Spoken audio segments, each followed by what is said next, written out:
Hello, Majora T. It's me, Majora T, here for a very special review, video game review number 100.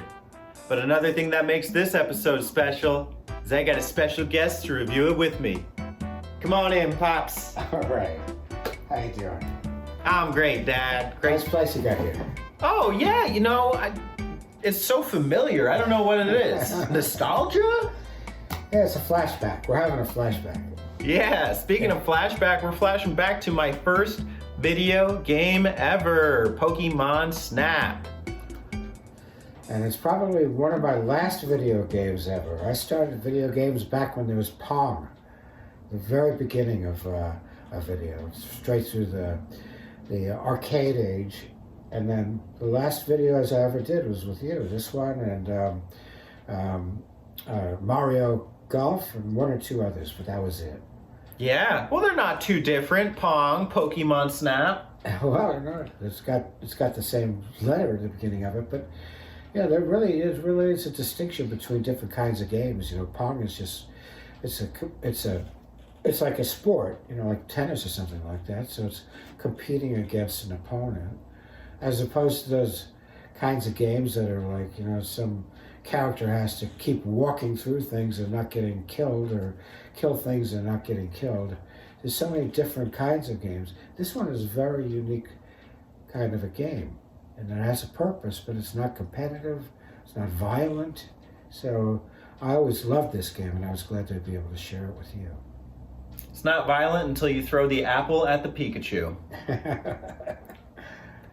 So, that's a good place to start. Why don't you tell us, Dad, to the best of your ability, and don't worry, I can correct you as needed, okay. What is Pokémon Snap for the Nintendo 64? Oh, I don't know what Nintendo 64 is, but I know that when, in your particular age cohort growing up, there was collector's things. There was beanie bags, beanie babies, there was Pogs, there was like milk caps, and Pokemon was an extension of that, and there was almost a periodic table, not of elements like in chemistry, but of characters. And learning that periodic table was an interesting task for a young person, and what the different characteristics of the different Pokemon were. There's no kind of character. There's no character really to the different beanie bags. There's no character really to different Pogs. This was a very nice development in what these games and these toys asked children to do, was to learn a cosmology, what the whole cosmos of Pokemon was. That's the first thing. And the second thing was that whole thing about gotta catch them all. Gotta catch them all. And I forget the name of the kid, had Ketchum or something like that. The task was to catch Pokemon, but it wasn't a violent sort of capture. It wasn't killing them and putting their heads on a wall. And this game illustrates it, because what are you doing? You're capturing a picture of them. So this is the act of catching them all, catching them. Yeah, there's a lot of opinions from back in the day when Pokemon was like the global phenomenon. Some people, like the very Christian families, or the anti-Japanese people were saying, "Oh, this is too violent. The monsters are battling each other." I don't know what they're thinking, but it's interesting to hear that perspective. Yeah, well, compare that to Grand Theft Auto, in terms of transgression. Grand Theft Auto, or somebody walking around with a submachine gun through a warehouse, killing everything in sight. Those are transgressive in a purely vile way. Yeah. This is fantasy, and child fantasy. You can't project out of Pokemon some evil actions on the part of kids who, acting out against society. Well, speaking of capturing them all, what was your experience like capturing Pokemon and Pokemon Snap with me? Well, you were, I forget how old you were when we started to do it, but you were you know, you weren't like a 19-year-old kid or say 17-year-old kid. You were a very small child, but you had reached a level of proficiency, dexterity, that you could take a picture of a character and you had quickly, you know, get to that character, take a picture, remember where that character was from previous experiences. So we were able to compete on an equal footing. I remember that, you know, when you were little and I was big, you know, we went out back and would throw a baseball and I would get very frustrated, you know, because you didn't have the same skill level that I had. But we didn't have that problem with Pokemon Snap, so we were, for the first time maybe, competing on an equal level. That made us equal as human beings, and that was a beautiful thing. I think it's interesting you bring up skill level because I don't know if you remember the judge in this game, Professor Oak. He always sits there and criticizes the crap out of you for your photography taking ability. Do you remember any of the criteria? I don't remember, how central the character was to the middle of the picture, how big the character was in the picture. So his criteria were arbitrary and capricious at best. Yeah.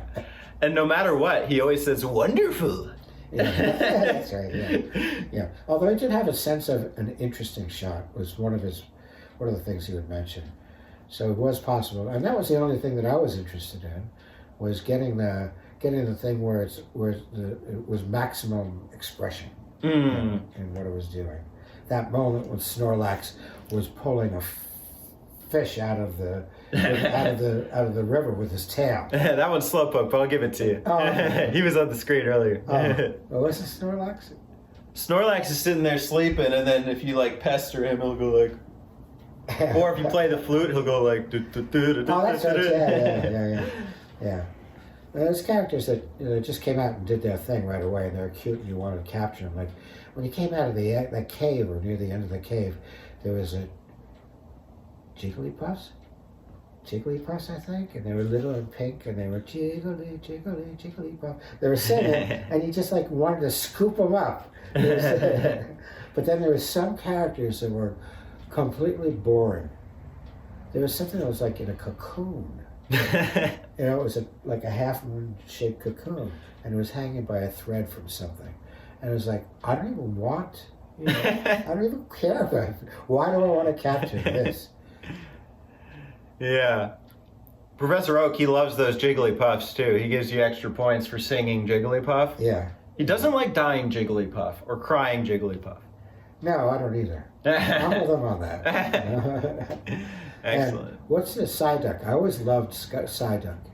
You know, I don't know how many people think that Psyduck is the coolest of all the Pokemon, but I thought that was the best character.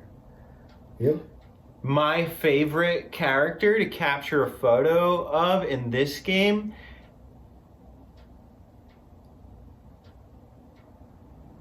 it's probably the Charmanders.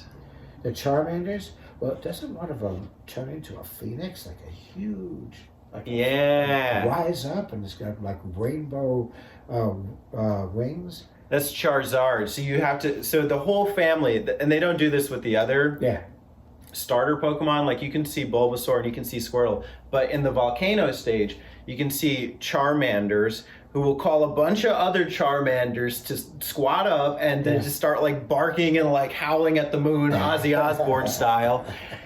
Later in the stage, there's a Charmeleon walking around a lava pit, and if you throw him in, he turns into a giant fire dragon. That's great. I love it. That. Yeah. That's great. Yeah, that was an ultimate moment. Yeah. That's ultimate. That's ultimate Pokemon Snap. Yes. Yeah. But that's definitely, you know, and I gotta say to the viewers, like his memory here, this is going back over 15 years. So it's pretty accurate. I don't even need to fix much. You even got Professor Oak's criteria right. Well, I think it's like riding a bicycle. You know, you learn how to do something, and it sticks with you. So, especially if it's fun. If I hated the game, I wouldn't be able to remember anything. But it's like Mario Golf. I can imitate most of those characters and the annoying things they say to each other in order to make them blow a putt. Can you give us a Mario Golf slogan? Oh, look, this is too easy. We played a little bit of the new Pokemon Snap. How would you compare the old one to the new one, based on your experience? You know, we did it 2 or 3 times. I have no recollection of it. I have zero recollection of it. You know, because I've got the imprint. I think because I have the imprint of the experience. The experience was part of my life. It was part of my relationship with my son. You know, so there's all sorts of reasons why the Pokemon Snap experience, the original one, stays with me. So you can't just replace it. I don't think. You know, I think if you don't have those associations, maybe the game's better, maybe it's worse. I don't know, but you know, but I have historic association with the original one. Yeah, I've got a sentimentality with it too for that reason. It's very rare that you play a video game at all, let alone with me. Yeah. And the time that you got it for me was Christmas. And I remember opening up the present, getting the N64, not that vividly, but I remember staying up and playing most of this game with you. We didn't know all the secrets, but we just were blown away, and that's probably all we did. So, you know, half the reason I'm a gamer today is this game. Yeah, could have been worse. What have I GTA? Yeah. That'd be a different kind of gamer. Yeah. So it was a good choice for us. Yeah. Yeah. I agree. Good job. Thank you.